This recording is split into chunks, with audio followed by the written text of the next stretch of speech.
Assalamualaikum warahmatullahi wabarakatuh. Al-Fatihah. A'udzu billahi minasy syaithanir rajim. Bismillahirrahmanirrahim. Alhamdulillahi rabbil alamin. Ar-Rahmanir Rahim. Maliki yaumiddin. Iyyaka na'budu wa iyyaka nasta'in. Ihdinas siratal mustaqim.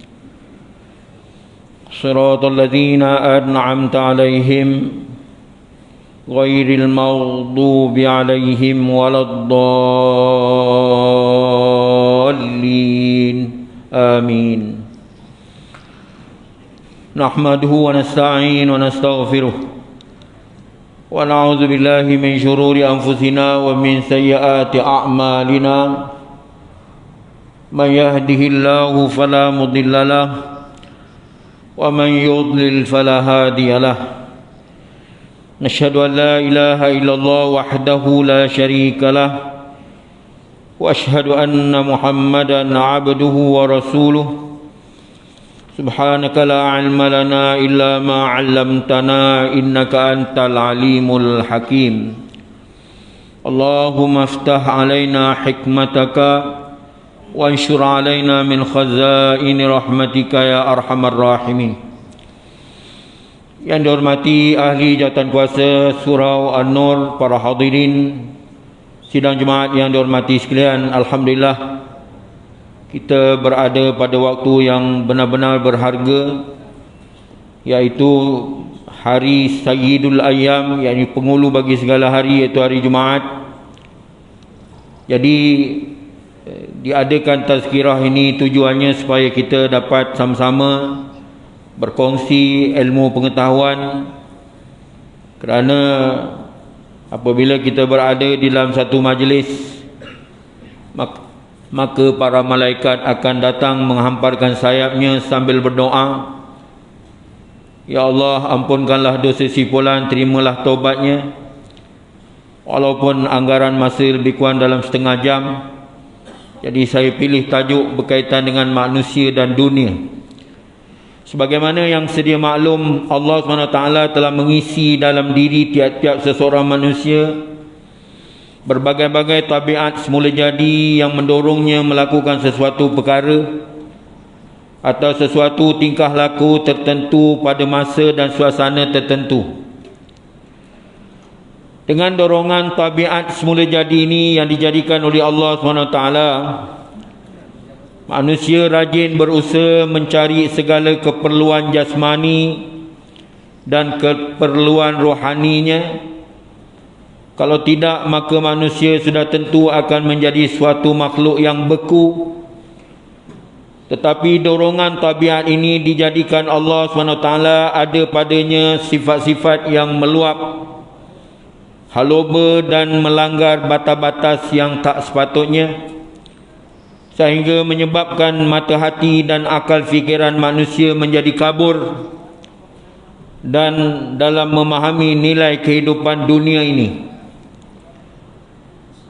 Untuk membendung keterlaluan dorongan tabiat semula jadi yang berhubung dengan kehidupan dunia, Allah SWT yang maha mengasihani mengingatkan manusia dengan ayat-ayat seperti dalam surah Al-Imran ayat 185,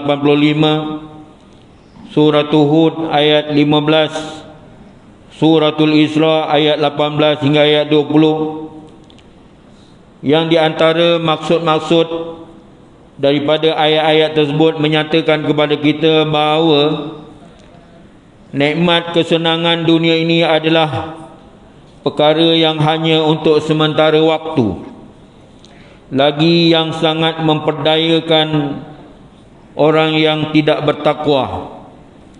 Sebagaimana sabda Nabi SAW, ad-dunya hulwatun khadirah. Bermula dunia itu mempersonakan lagi menghijau, maka takutlah kamu kepada Allah Ta'ala tentang dunia kamu, maka takutlah oleh kamu kepada Allah Ta'ala dengan wanita kamu. Jadi segala usaha yang dilakukan dengan tujuan untuk menghasilkan kehidupan dunia, menghasilkan kesenangan dan keindahan dunia semata-mata, tidak akan hampa, bahkan Allah akan beri kepada orang yang melakukan usaha itu semasa hidupnya di dunia ini akan apa yang telah diqadak takdirkan untuknya, serta dijanjikan oleh Allah Ta'ala mendapat azab neraka di akhirat kelak. Jadi segala usaha untuk menghasilkan kehidupan akhirat, apabila cukup segala syaratnya, adalah suatu usaha yang dihargai dengan diberi kepada orang yang melakukan usaha itu dengan sebaik-baik balasan di dunia dan di akhirat. Sebagaimana firman Allah SWT, innallaha la yudhi'u ajra man ahsana amala. Allah Ta'ala tidak mengabaikan ganjaran pahala orang yang berbuat baik. Jadi sesuatu pemberian yang telah diqadak takdirkan oleh Allah SWT untuk sesuatu usaha yang dilakukan oleh seseorang, tidak ada sesiapa pun yang berkuasa menahan sampainya pemberian kepada orang yang berusaha mendapatnya, sama ada orang mukmin ataupun fasik. Ini kembali kepada anugerah dan pemberian Allah Subhanahu wa taala. Jadi tiap-tiap seseorang wajib bertakwa dan wajib memerhatikan apa yang ada, apa yang ia telah sediakan untuk kehidupan di hari esok. Jadi ini di antara isi kandungan surah-surah yang telah saya sebutkan tadi. Maknanya dengan usaha dan ikhtiar, maknanya manusia ini tidak dapat dinafikan usaha dan ikhtiar. Man jadda wajada, siapa yang bersungguh-sungguh dia dapat. Man zara'a hasada, siapa yang menanam dia menuai. Man talabul ula zaharil layal, siapa yang menuntut ketinggian dan ya makam dan kemuliaan, maka dia berjaga malam untuk beribadat kepada Allah Subhanahu wa taala. Jadi dengan ini didatangkan satu hadis dari Abu Sa'id Al-Khudri radhiyallahu anhu, bahawa Nabi SAW telah bersabda, sesungguhnya dunia itu manis dan indah, dan sesungguhnya Allah menjadikan kamu wakil menguruskan apa yang ada padanya dunia ini. Maka dengan itu ia sentiasa memerhatikan bagaimana cara kamu menjalankan urusan itu.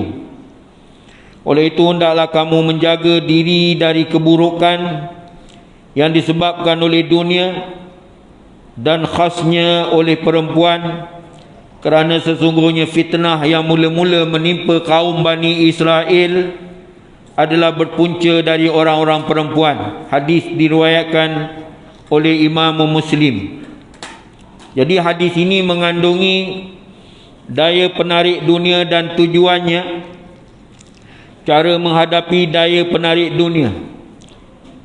Dunia dan daya penariknya tak dapat dinafikan bahawa dunia ini mempunyai daya penarik yang kuat, kerana Allah SWT telah menjadikannya berkeadaan demikian untuk menguji manusia siapakah yang lebih menguasai hawa nafsunya dan dapat menggunakan dunia itu menurut yang diridai oleh Allah. Menguasai hawa nafsunya, diridai oleh Allah SWT itu, diberi kuasa menguruskan mana-mana yang ada padanya. Ini dalam suratul Kahfi disebut. Jadi cara menghadapi daya penarik dunia, Rasulullah SAW menyuruh umatnya memelihara dan mengawal diri daripada runtunan oleh kemanisan dan keindahan yang menjadi daya penarik dunia, dengan sentiasa bertakwa kepada Allah Subhanahu wa taala, iaitu menjaga diri daripada melakukan segala larangan Allah serta menyempurnakan suruhannya sambil mengingati kerendahan mutu segala kesenangan dan kemewahan yang ada di dunia dan kesingkatan masanya berbanding dengan segala nikmat akhirat yang kekal abadi. Sebab itu nikmat yang kita rasai di dunia ini hanya baru satu daripada 99 nikmat Allah SWT yang dijanjikan kepada kita orang yang beriman. Jadi ini baru satu nikmat, makan, minum, tidur, baring, keamanan, keselamatan, kesejahteraan, hubungan kekeluargaan, hubungan persaudaraan, hubungan kasih sayang, hanya baru satu daripada nikmat Allah SWT. Sedangkan ada 99 nikmat lagi yang ada di akhirat nanti. Sebab itu pada satu hari Rasulullah SAW sembahyang bersama-sama para sahabat, maka terdapatlah di kalangan para sahabat ada yang jatuh pingsan ketika sembahyang berjemaah dengan Rasulullah kerana mereka itu dalam keadaan kelaparan. Maka apabila Rasulullah memberi salam, maka lalu Rasulullah berkata kepada para sahabat, kalau kamu tahu di sisi Allah ada lebih banyak lagi nikmat yang belum kamu rasai, maka kamu akan menjadi lebih miskin daripada yang ada yang berkeadaan kamu sekarang ini. Maka ketika lalu Mus'ab bin Umair radhiyallahu anhu di hadapan Rasulullah sallallahu alaihi wasallam semasa berada di Madinah, maka mengalirlah air mata Rasulullah sallallahu alaihi wasallam melihat Mus'ab bin Umair kerana pakaian yang dipakai ketika dia berhijrah daripada Mekah ke Madinah. Kerana Mus'ab bin Umair merupakan seorang yang kaya raya, yang mewah dan senang, kehidupannya begitu mewah, pakaiannya begitu cantik, dan dia mempunyai bauan yang amat harum yang dipakai oleh Mus'ab bin Umair semasa dia belum masuk Islam. Tetapi apabila dia telah masuk Islam, maka pakaiannya, kemewahannya, kesenangannya telah dipulau oleh ahli keluarganya, terlebih lagi ahli keluarga bapaknya dan ibunya, menjadikan dia jatuh miskin dan papa kedana. Lalu dia berhijrah daripada Mekah ke Madinah. Mus'ab bin Umair radhiyallahu anhu, apabila dia nak meninggal dunia, maka kain kapan untuk dipakaikan kain kapan pun tak cukup. Bahagian ditutup bahagian kepala, kaki terbuka, ditutup bahagian kaki, kepala terbuka. Itulah dalam keadaan miskin. Kemudian dia jadi pemegang bendera dalam medan peperangan Uhud.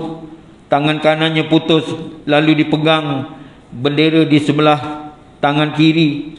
Kemudian apabila kedua-dua tangannya putus, maka dia kapuk batang bendera tadi dengan dua tangannya. Lalu dia pun jatuh, meninggal dunia dan mati syahid. Lalu Allah berfirman, rijalun sadaqu ma'ahadullah alaih, lelaki yang benar janjinya terhadap Allah. Rijalun sadaqu, beberapa lelaki yang benarlah janji mereka itu untuk mati syahid pada jalan Allah Subhanahu wa taala. Jadi memandangkan kepada kesusahan yang ditimpa oleh Mus'ab bin Umair, lalu Rasulullah SAW berkata kepada para sahabat, akan tiba satu zaman kamu akan berada dalam keadaan pakaian ditukar dari pagi lain, tengah hari lain, petang lain, pakaian kamu ditukar. Kemudian tirai ditukar, makan silih berganti, pagi lain dimakan, tengah hari lain, petang lain dimakan. Jadi kalau kamu berada di saat itu, apakah yang kamu akan lakukan? Maka kata Rasulullah, kata para sahabat, sudah tentulah kami tinggal hendak beribadat saja ya Rasulullah. Maka jawab Rasulullah, keadaan kamu pada hari ini lebih baik daripada keadaan yang seumpama itu. Keadaan yang mewah lagi senang. Sebab itu tuan-tuan sekalian, kalau kita dapati kehidupan Rasulullah, mereka ini, Rasulullah itu begitu suka dalam kehidupannya. Jadi pernah seorang sahabat berkata kepada Rasulullah, ya Rasulullah, aku kasih kepadamu. Kemudian kata Rasulullah, benarkah engkau kasih kepada aku? Ya, ya Rasulullah, aku kasih kepada engkau. Kemudian Rasulullah ulang lagi, benarkah engkau kasih kepada aku? Benar, aku kasih kepada kamu ya Rasulullah. Lalu Rasulullah SAW mengulang sampai 3 kali pertanyaan. Lalu Nabi sebutkan kepada sahabat ini, kalau keadaan kamu seumpama ini mengasihi aku, kamu bersedialah untuk menghadapi kemiskinan. Karena kalau kita tahu, kita lihat bahawa sejarah Nabi tidak meninggalkan apa-apa. Nabi hanya meninggalkan makanan yang boleh hanya untuk dimakan beberapa hari oleh Sayyidatina Aisyah radhiyallahu anha. Sedangkan Sayyidina Aisyah radhiyallahu anha, Allah panjangkan umurnya sehingga 40 tahun selepas Rasulullah wafat, masih lagi hidup Sayyidina Aisyah radhiyallahu anha. Tapi kehidupannya mendapat keberkatan. Kalau kita lihat, Rasulullah tidak meninggalkan kebun, tanah, perumahan dan sebagainya. Rasulullah berada dalam kemiskinan. Sebab itu Rasulullah kata pada sahabat ini, kalau kamu benar-benar kasih pada aku, bersedialah untuk menghadapi kemiskinan, kerana kemiskinan itu datang kepada aku seperti air banjir yang menghanyutkan sampah sarap, kata Rasulullah.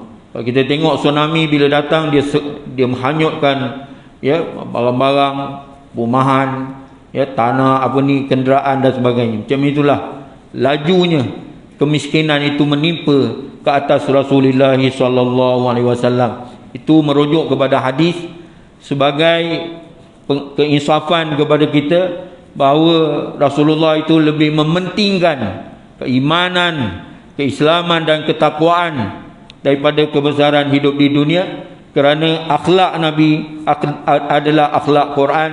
Kalau kita baca Al-Quran pun disebut al-mal wal banun zinatul hayatid dunya. Harta dan anak pinak hanyalah sebagai hiasan hidup di dunia. Al-mal wal banun zinatul hayatid dunya wal baqiyatus salihat inda rabbika thawaban wa khairun amala. Yang kekal abadi ialah amal soleh yang diharapkan ganjaran pahalanya.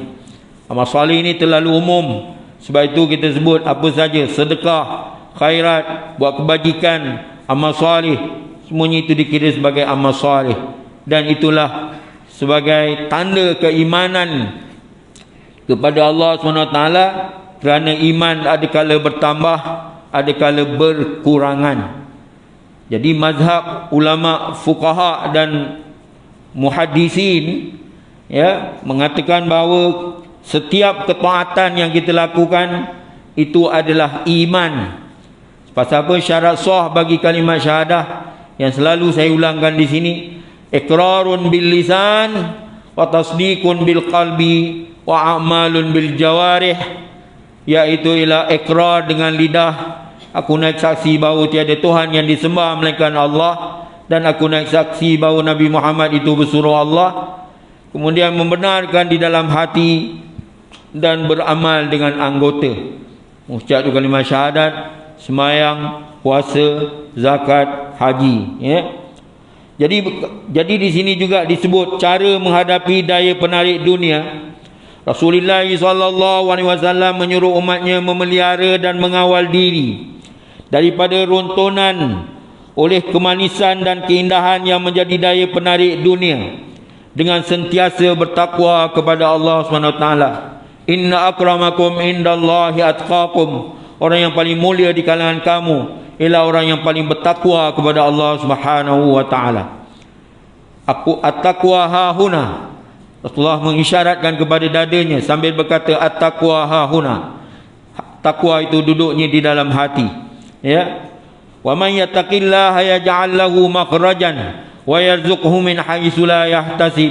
Siapa yang takut kepada Allah Taala dengan menjunjung titah perintah Allah Taala dan menjauhkan segala larangan, wa man yattaqillaha yaj'al lahu makhrajan, Allah Taala akan jadikan dia jalan-jalan kelepasan, baginya jalan kelepasan daripada kesukaran dan kepayahan. Makhrajan wa yarzuqhu min haitsu la yahtasib, dan Allah memberi rezeki kepadanya daripada segenap yang tidak terkira-kira, datangnya daripada mana penjuru, kemewahan dan kesenangan Allah beri, iaitu mencegah diri daripada melakukan segala larangan Allah serta menyempurnakan suruhannya. Itu yang saya sebutkan tadi sebagai takwa. At-taqwa la fadla li arabiyyin illa ajami wa la a'jamiyyin illa bittaqwa. Tidak ada kelebihan di antara orang Arab dan orang bukan Arab, ya, melainkan takwa, ya. Jadi menyempurnakan suruhannya sambil mengingati kerendahan mutu segala kesenangan nilai dunia.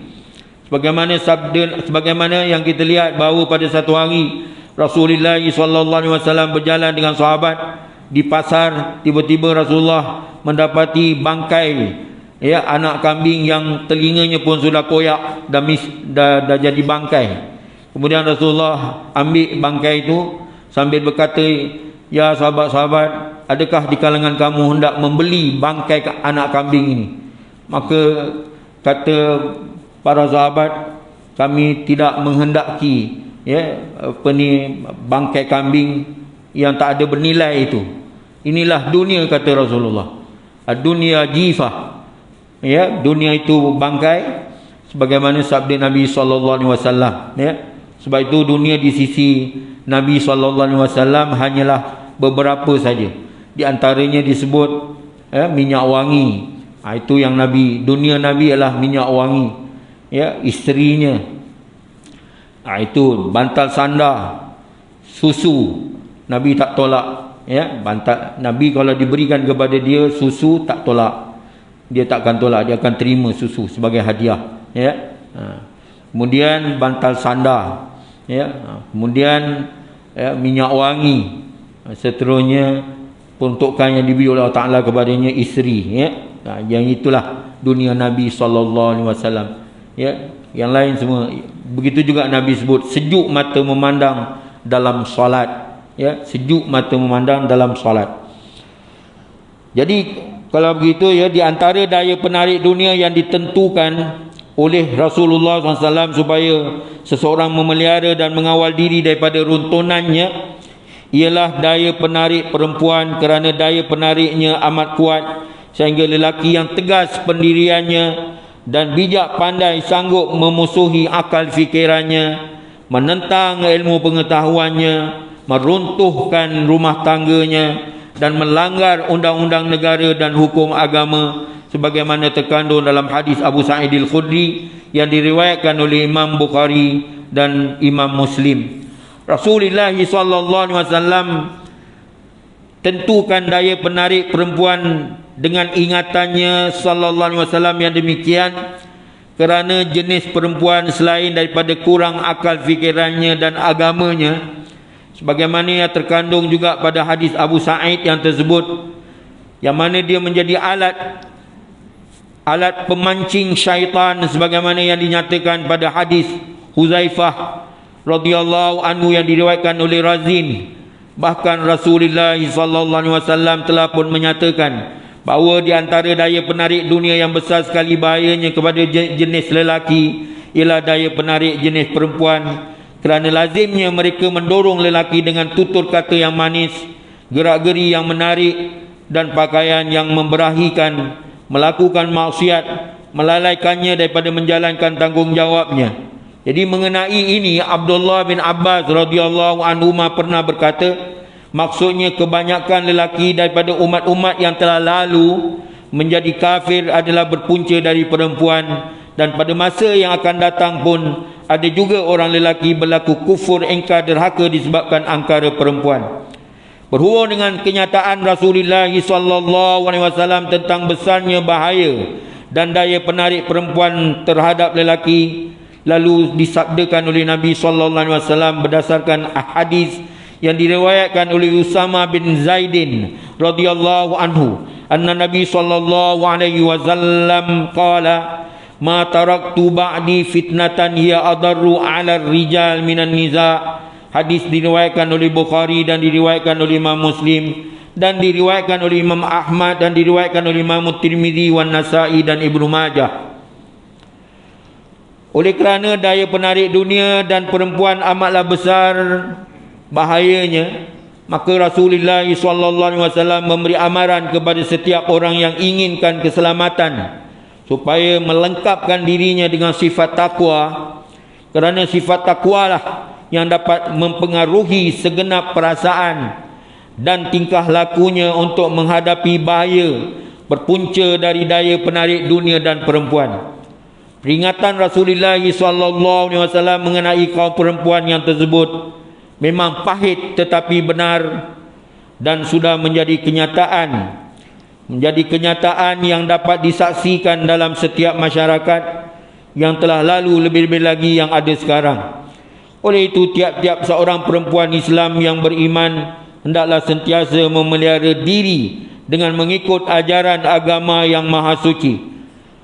Dari Anas bin Malik radhiyallahu anhu bahwasanya Rasulullah SAW telah bersabda, anak Adam membesar dan turut membesar bersamanya dua perkara, yaitu sayangkan harta dan ingin panjang umur. Hadis sahih diriwayatkan oleh Imam Al-Bukhari. Dalam hadis ini Rasulullah SAW menyatakan bahawa ada dua perkara yang tidak terpisah dari seseorang walaupun umurnya telah meningkat tua, iaitu suka mempunyai harta benda dan ingin panjang umur.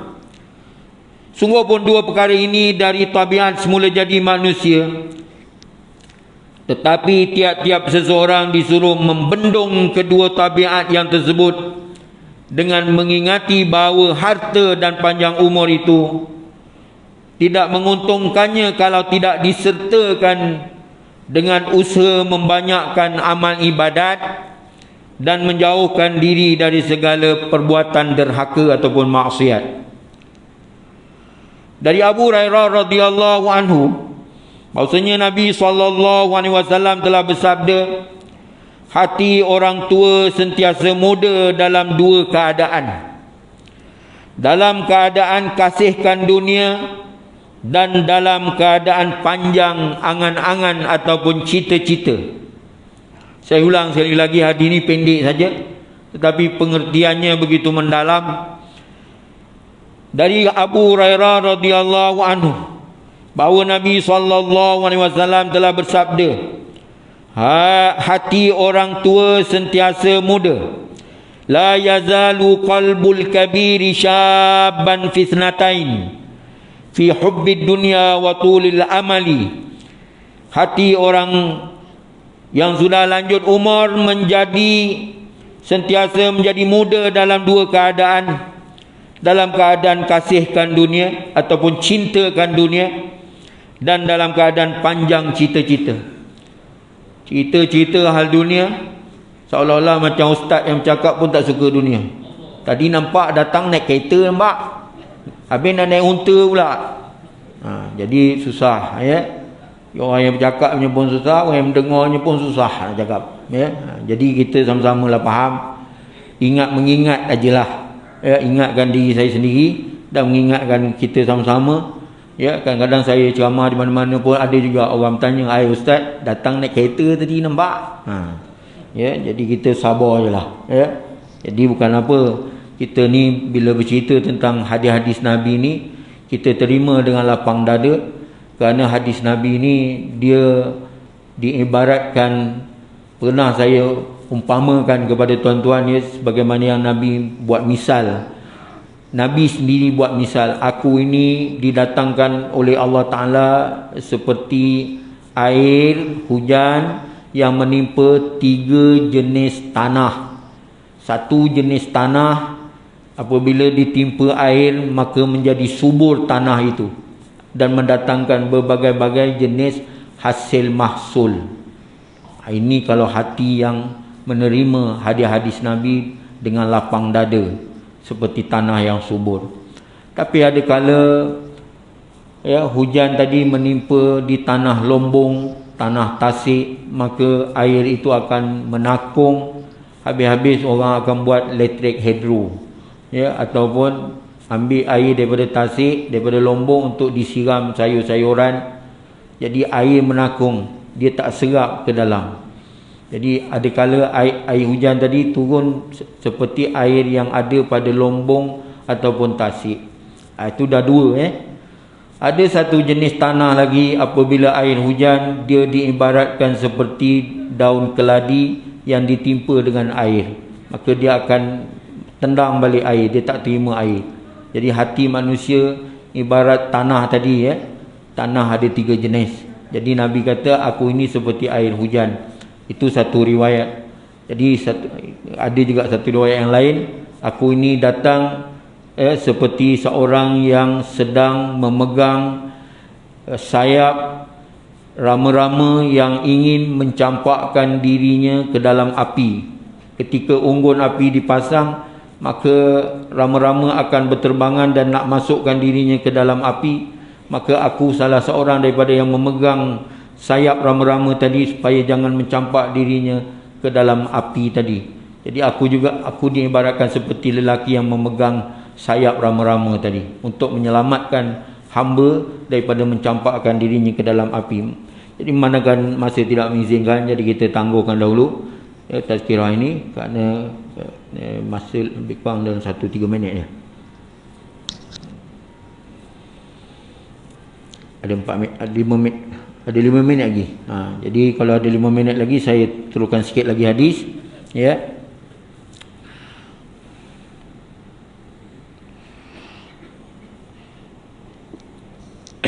Dalam hadis ini Rasulullah SAW menyatakan bahawa ada lagi 2 perkara yang merugikan manusia kalau tidak dijaga dan diawasinya betul-betul, iaitu kasihkan dunia dan panjang cita-cita ataupun angan-angan.